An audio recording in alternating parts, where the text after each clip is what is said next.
The NBA Gambling Podcast on the Sports Gam Podcast Network is brought to you by Fantasy. They're giving to customers. Play just $5, get $100 in bonus funds. Use promo code NBA SGPN.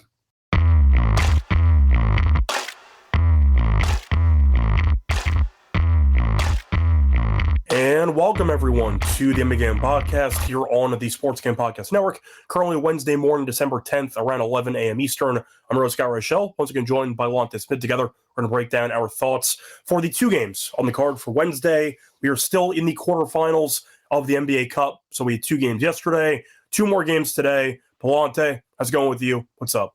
And not much, Scott. Horrible day for me yesterday on the show, so hoping to bounce back here. I got pretty much everything wrong, so looking forward to a bounce back today with you. Yeah, I see Norris mentioning that both games went under yesterday. That has been kind of a common theme in the NBA Cup over the years, which is the standalone, I'd say, actual bracket games, quarterfinals, semifinals, finals. A lot of unders have been cashing, and we saw both games go under the total yesterday. We only have two games, though, so I'm going to briefly recap what happened in the games yesterday. You saw the Magic win the Battle of Florida as they won the game 117-108. Bane was really good. He had 37 points, and the Magic were able to overcome a really bad first quarter. They were down 13 after one, and then outscored Miami by at least 3 in the other 3 quarters, won the game by 9. So nice job by Orlando. They've been very good at home this season. They're 10-4, and without Franz and with Paolo being back, they were able to win by 9. So nice win by Orlando. Then you had the Knicks, who took on the Raptors. Fun first quarter, as you saw 74 points in the first quarter. Then Toronto's offense completely fell apart, as Toronto ended up scoring less than 28 points in each of the final 3 quarters. They scored less than 23 points in 2 of the last 3 quarters. So Toronto's offense kind of shut down. Brunson at 35, and the Knicks were able to win the game by 16. Lonte, I'll ask you, though, when it comes to any of the games yesterday, anything jump out to you? Any takeaways? Yeah, I guess a couple of things. I mean, Miami with the hot start, like they were started, I think 15-0, if I'm not mistaken, just couldn't sustain it, and they were right there in the middle of the game. They kind of had some chances to get back in it, and I mean, they just kept leaving Desmond Bane open. I have no idea. He was just wide open like several times, and he was hitting everything. So I have no idea why they were doubling off of him. But credit to Orlando. They really buckled down defensively. And I think Norman Powell afterwards was talking about how, some teams kind of figured them out a little bit, so they got to go back and adjust. And I think Orlando did just that. I mean, they had familiarity there. I think they won all 3 games if you include yesterday. So, yeah, credit to Orlando for that. It wasn't a ton to take away from that outside of just Orlando just playing really well, but Desmond Bane playing really well also. The second game, really good first quarter. I mean, after that, the Knicks just dominated. They hadn't showed the ability to be able to do that on the road. They've done that at home, but what they did took to Toronto on the road, and Toronto's kind of trending down, and I'll try to catch a falling knife there. But, yeah, I mean, credit to the Knicks. They were amazing. Brunson was amazing. Ingram was really good. It's just that, Toronto just couldn't get anything going after the second quarter. So after the first quarter. So credit to the Knicks defense for that. But it was just a demolishing by the Knicks, man. The Knicks look really good. They really do. If they can get those, road woes fixed, they might be kind of dangerous. Yeah, the Knicks decided to start using Josh Hart in the starting lineup again a couple weeks ago, and since then they've been destroying teams. So that seems to be the main, I'd say, change that catapulted this recent hot stretch they're on. You mentioned Toronto, Miami, you said the same thing about, and Chicago's the most extreme situation of this.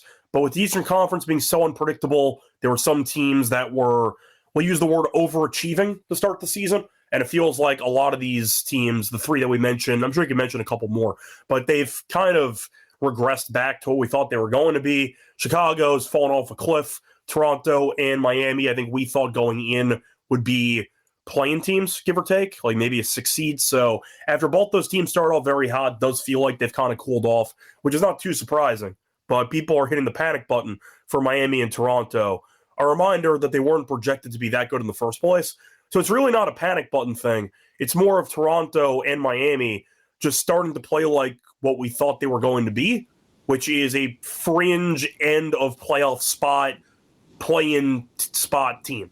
Is that a fair statement? That's kind of what we thought they would be. Yeah, that's pretty fair, yeah. So there you go. All right, anyway, before we get into any of the actual games that we have to talk about for Wednesday, a reminder that check out the SGPN actual app, because we have all of our free picks and podcasts in one easy location.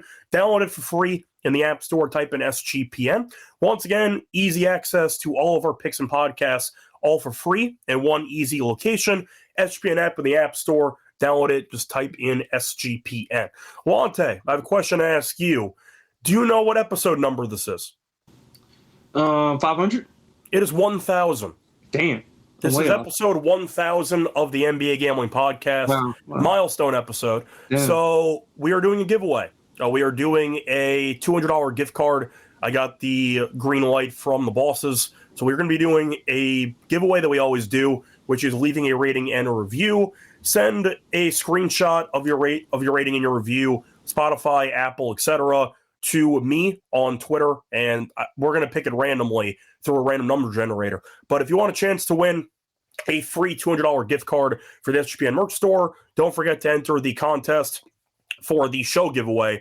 1,000 episodes. So once again, not sure when some of you started listening to the show, but thank you for helping us get to 1,000. So want to mention that. Episode 1,000. So there you go. Anyway, moving on into the actual games for Wednesday. Starting off with the first game, you have the Suns taking on the Thunder. Every Thunder game's the same. Why bother playing the games? But you know what? It's 14.5, so maybe the Suns can find a way to lose but cover like they did in the first meeting this season. Now, the Thunder are laying 14.5. The over-under is at 226.5. Thunder are 23-1. They're 11-0 at home. Phoenix has no Devin Booker, but you know what? Wins are wins, and they were able to beat Minnesota. Very nice win there in their last game. Beat the Lakers 2 games ago as well. So they've been kind of up and down lately. They did play the Thunder, lost by 4 about a week ago. So they were competitive, but Booker being out's a big deal, especially when they lack the same depth that OKC has.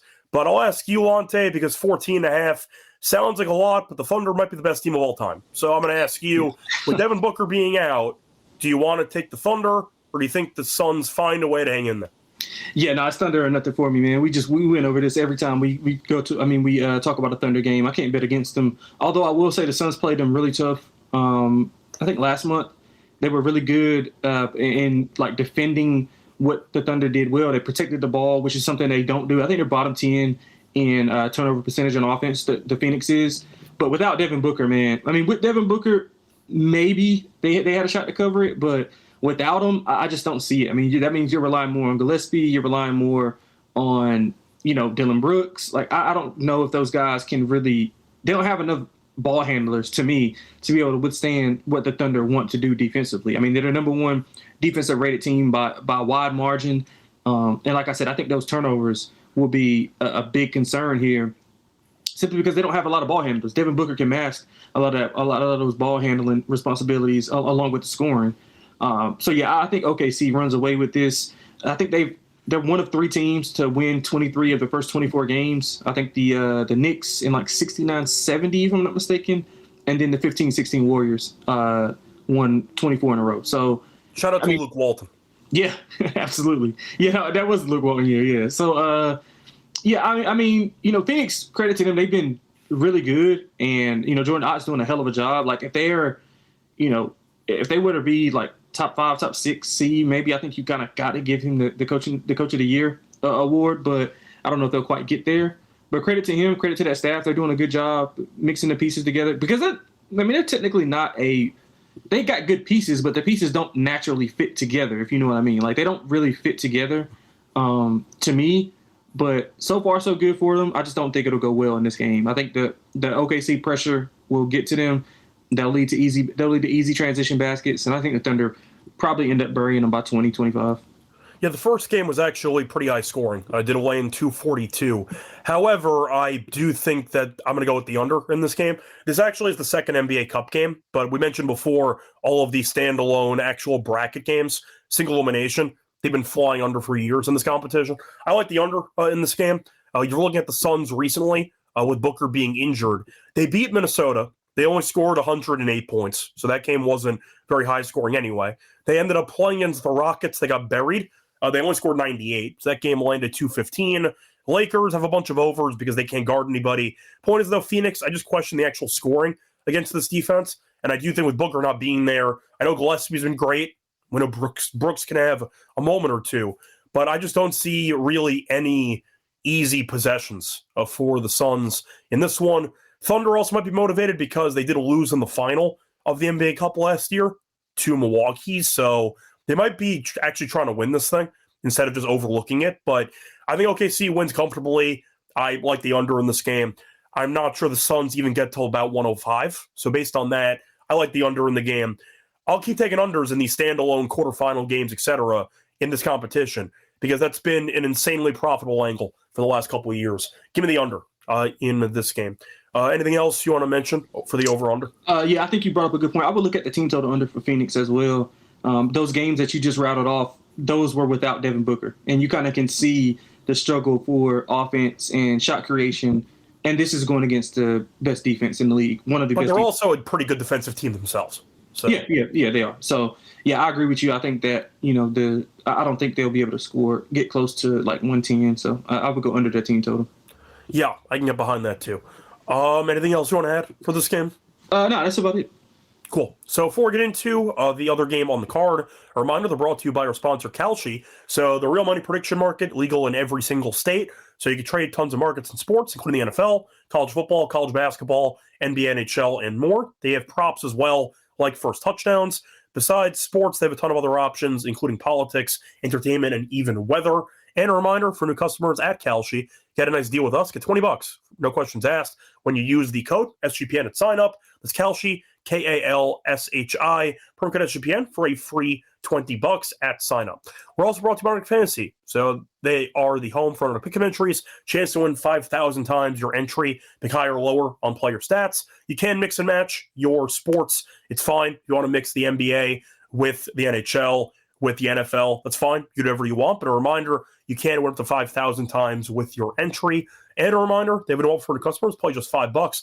Can $100 bonus funds. Use promo code NBA SGPN. Welcome back, everyone, to the NBA Game Podcast. Finished going through the first game on the Wednesday card. Time to go on into the second game. The Spurs taking on the Lakers. Lakers are favored by 7.5. Total has exploded. It was 236.5 last night. Now it's 240.5. So people watch Queen have a 30-point triple-double against the Spurs and said, damn, this defense isn't very good without Wemby, and the total has exploded. But either way, Lakers favored by a ton after having a nice gutsy win against Philly their last time out. But for this game, they faced off the first time. You might remember that was the final 10-second game that took about 3 hours to finish because they had a bunch of reviews. It was chaotic, and the Lakers eventually did win that game. But once again, that total did land 234 with Wemby playing. Now, Wemby's out, of course, and the over-under is at 240.5. So, Lonte, I'm going to ask you, with the injury report, still no Wemby. Both teams, though, for the most part, are pretty healthy. What do you like in this game? Because 240.5 on this competition does feel pretty high. Do you have the guts to take the under in this game? Yeah, I don't have the guts to take the under, but I agree with that early steam to push that number to 240. So I think it's probably about where it should be right now. Although I will say it is multiple ways that this game can get over. I mean, both teams get to the free throw line at a high rate, I think at a top 10 rate. The difference is that the Lakers live in the paint. They're the number one rim percentage offense in the league. And without the rim protection of Wemby, I think it should be a straight line to the basket. I mean, you saw what New Orleans was able to do, and they probably should have won that game. And I think the Lakers are obviously way better equipped to, exploit that deficiency without Wemby being there. So I can see the path to get there. As far as the number, I mean, honestly, I wanted to bet the Lakers, but the 7.5 is a little bit too rich. I wanted it to be around 4.5, 5, but I can kind of understand, the rationale behind it. Lakers are really good at exposing teams in the half court because they have so many different decision makers to play. To make plays.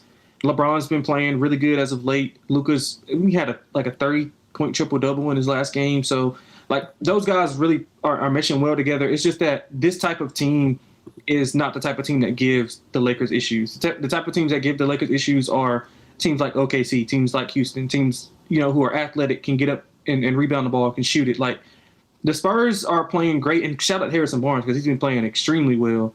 But I just don't think that they're equipped to deal with what the Lakers are going to do on the offensive end. Now, if the Lakers can stop, people from making threes, they'd be a lot better. I think teams are shooting like 38% from three. So if the Spurs can, make a few threes, I think they'll make it interesting. Number wise, it would be like Lakers or nothing, although I don't love it at 7.5. Yeah, I think I'm going to take the Spurs plus the points. I think the Lakers should win this, but I do think 7.5 is asking a lot for a Lakers team that's objectively not great at defense. The Spurs, even without Wemby, have been very solid. They got Harper back, who actually looked very good since returning from injury. The real question that we had was how would Fox look basically by himself out there with Castle and with Harper being injured and Wemby being hurt. And Castle, once again, was having a great season. Fox, though, played really well when both those guys were not playing. Castle came back. Castle's been very good this season.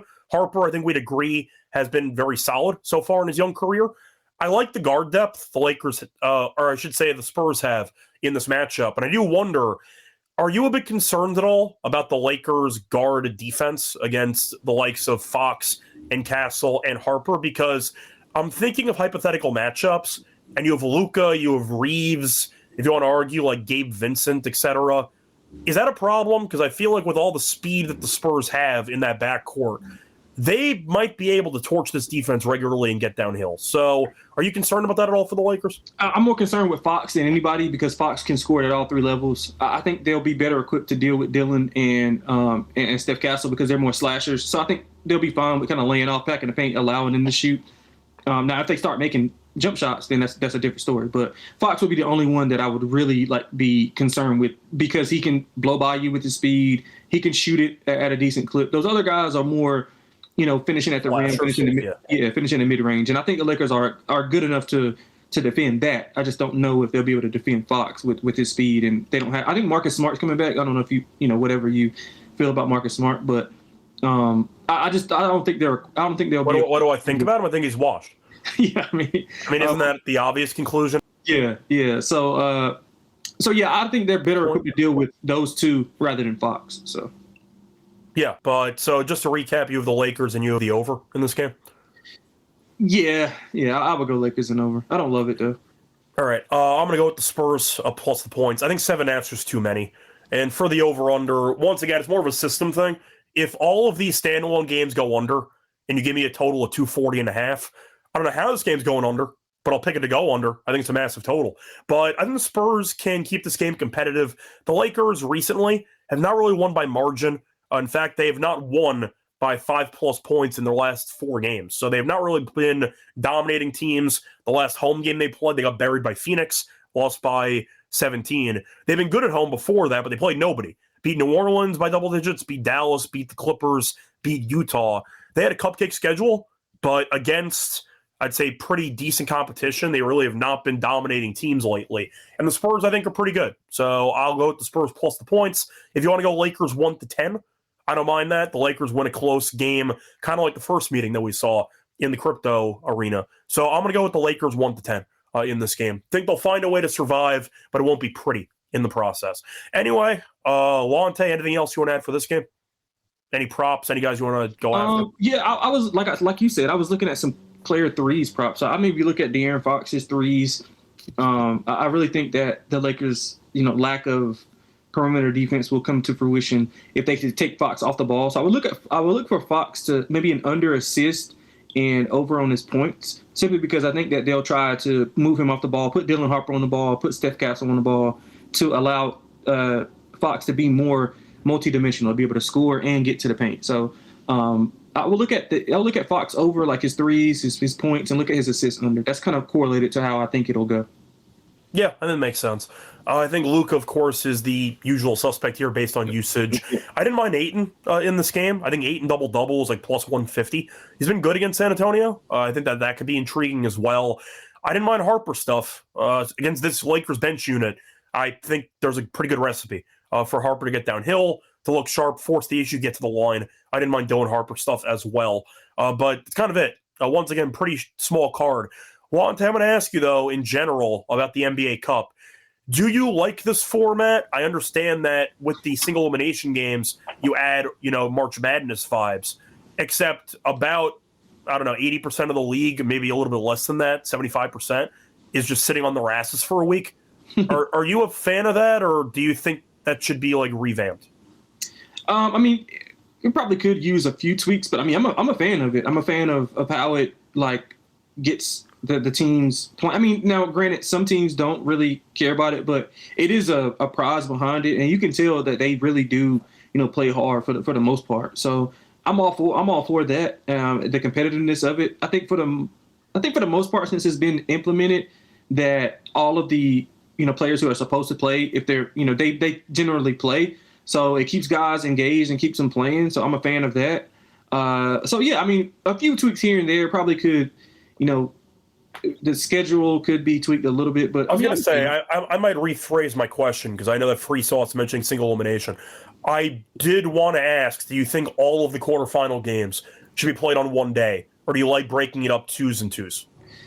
Yeah, I think 2s and 2s is better. I mean, just because, you want to give each individual conference their own day to kind of be talked about, to kind of be wrote about, or whatever the case may be. So I'm fine. I'm fine with that. To be honest, I would have the quarterfinals and the finals in Vegas. I don't see the thing of. I mean, quarterfinals and semifinals and finals. Yeah. I'm sorry. I would have everything in Vegas. That's kind of a Final Four type of, or Elite Eight, I guess in this case, kind of feel. So I would have it there and just have it on a neutral floor. Yeah, once again, I like the single elimination, but I just question if I really like the limited slates every day with the 2 games here, 2 games there. And I know the Magic game was a bit competitive yesterday. The Knicks game was not, but you're airing games on Prime, so you have to find a way to watch it. Yeah. And if one game stinks, there's no other game to put on. Yeah, that's good. Which I feel like, once again, doesn't really give you many options for a National Blowout Association outcome. If the Thunder game tonight, let's say favored by 14.5, Thunder up 25 at the half. What do? Nothing. You have no other games. You got to switch to hockey. You got to turn on some college basketball. You're switch to college basketball is what I'm saying. I feel like there should be other games going on at the same time. Yeah, no, that's fair. That's fair. Or at least stagger them out. Maybe separate the start times by an hour or 2 and go from there. Yes, but I do think it leaves the door open to getting some really bad basketball games with no alternative programming if the games are really bad. So I kind of wanted to mention that. But I like the overall setup. I said it before for the NBA Cup. I hate the group stage. I love the single elimination. I think that's definitely a great feature. But either way, that's going to wrap it up for the 2 games on Wednesday. Before we get into the Lock and Dog picks, a reminder, they're brought to you by our sponsor, Novig, which is the #1 prediction market for sports in America. Get some great prices. And a reminder, you can also check out the app when you do so. Get a nice deal with us when you sign up. Get $50 when you spend just $5 if you use our promo code SGPN. Get an extra Novig, promo code SGPN. We're also brought to you by Rhythm. So they're crushing in the NFL season, especially on props. They've been good at identifying when to fade players and take those unders. They have college basketball models as well. A reminder, you can also sign up. Very easy to do so. Use your own model, which you can build from scratch. Copy one from the leaderboard. A lot of options for you. But they cover a bunch of different sports. Recommend checking it out, whether it involves game breakdowns, sides, totals, or even props. But a reminder, when you actually want to try Rhythm out for yourself, use the code SGPN25. We downloaded the app for a quarter off your first month. Download Rhythm using promo code SGPN25 for a quarter off your first month. Rhythm, promo code SGPN25 for a quarter off your first month at Rhythm. Welcome back, everyone, to the NBA Galen podcast. Finished going through the 2 games for Wednesday, NBA Cup action. Time to move on into the Lock and Dog picks. Lonte, what's going to be your Lock and Dog for Wednesday? Yeah, so not much, obviously, limited slate. So I'm going to go with 2 player props. For the lock, I'm going to go over 26.5 for Chet points and rebounds. He had 20 points against this Phoenix team. Their front line is big with Mark Williams being there. I think he's able to push those guys out to the paint and knock down a few threes. So I think he'll be there offensively.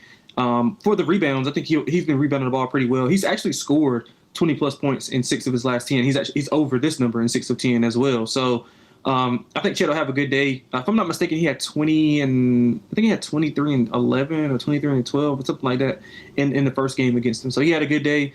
So I trust him to have another solid day. So over 26.5 for Chet points and rebounds. For the lock, I'm going to keep it simple. I think we're going to see a lot of pace, a lot of points in a game for the Lakers and Spurs. I'm going to go Luka triple-double, plus 320. That's all over the place. I see plus 260, plus 340. But if you could find anything, above 260, I think that's fine. Yeah, do you want to guess who had Luka triple-double against the Sixers last game? You did. Yes, I did. Plus 650. Yeah. Appreciate it. Never again. It's good to have, man. Well, first game post-childbirth. You know, Oh, yeah. you gotta take advantage of the opportunity. But either way, point is, I can get behind what you said there. You said plus 320, 340. I think that does make sense. For my lock on the show, yeah, give me the under in the Thunder and Suns game. The Suns defensively are still a solid team, and we know the Thunder defensively are just absurd. Even with the injuries they have, the Suns can't really score right now. They beat Minnesota. They only scored 108 points. They only scored 98 against Houston. So the offense without Booker has been problematic. They only beat the Timberwolves because Gillespie went nuts in the fourth quarter. But the point is, the Thunder defensively, I just think are incredible, no matter who sits, and you're looking at the first meet in the season flying over. So I do think it's pretty interesting that after they faced off a week ago, and that game landed in the 240s, the total for this game is at 226.5. So I do think it's a bit interesting. You could argue maybe trappy. I might be daring you to take the over. I'm not going to do it. Now give me the under in this game. 226.5 as my lock. For my dog, I'm going to go back to the margin play. I think the Lakers win, but I do think the Spurs are feisty, and I do think the Spurs will keep this game competitive. They can maybe win the game, but I do think they'll fall a bit short personally. So give me the Lakers to win 1-10 at plus 170. I think it's a close game. Comes down to the wire, and I do think the Lakers eventually outlast the Spurs in what could be a very entertaining game. But I'll go for the Lakers 1-10 at plus 170 as my dog for the show. Moving on to the underdog entry. Lonte, any players you want to go for? I know you mentioned Luka. Do you want to just go for the RA? Yeah, that's fine. I'm fine with anything, any combination that you like with Luka. Like I said, I think you'll have a triple-double. So, yeah, I like either, whatever you want to go, points, rebounds. Okay, so Luka RA is at 17.5. We'll go for higher on that. Yeah, that's fine. That's fine. Anybody else you want to go? Did you say you like Ayton? I actually do in this matchup. I mean, we just saw Queen kill this team. Yeah, you like PR? I didn't mind it. I believe PR is 20, what is it, 22.5, 23.5? Yeah. 22.5. Actually, no, it might be 23 on underdog. Let me see. I'm actually trying to see if it even exists. Sorry, just give me a second. 20. Yeah, I can't find it. I don't know if it's not listed. Let me see if I can find it real quick. I mean, unless it's at 20. No, I don't see it listed. I see 23 even. 23 flat. Okay, yeah, cool. I see it all over the place. I see 22.5 juice, 23, 23.5 reduced. I'm saying I'm not sure what underdog has. Yeah, underdog. I don't see underdog up here. That's my point. So we might have to pass on that because I don't see Ayton PR being listed. Let's see. Okay, I mean we could do PRA at 24.5. Yeah, either way, I think that's fine. Yeah, so yeah, we'll do 8 and 24.5 higher on the PRA. Yeah, and then for the last one, we'll do something in the Suns game because why not? Do we think Dylan Brooks shows up today? He's gonna have to for sure. Well, we think they might get killed, so that's why I don't know if he has to show up. That's kind of yeah, that's a good point.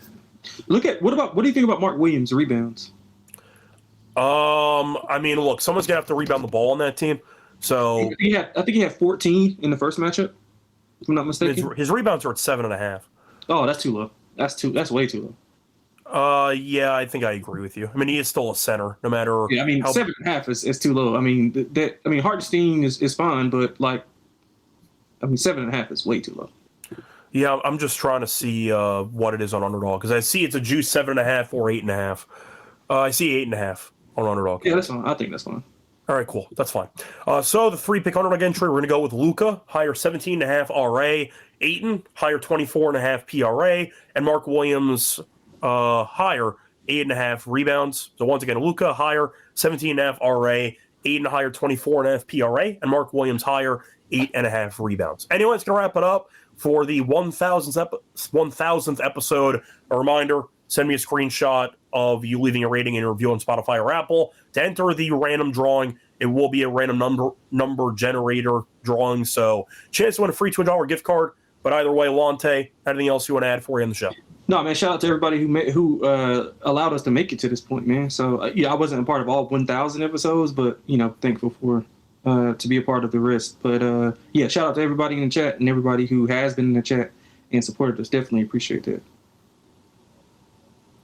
Yeah, I'm not sure. It's been north of 800, so I've been around for a long time. But either way, point is, thank you all for helping us get to 1,000.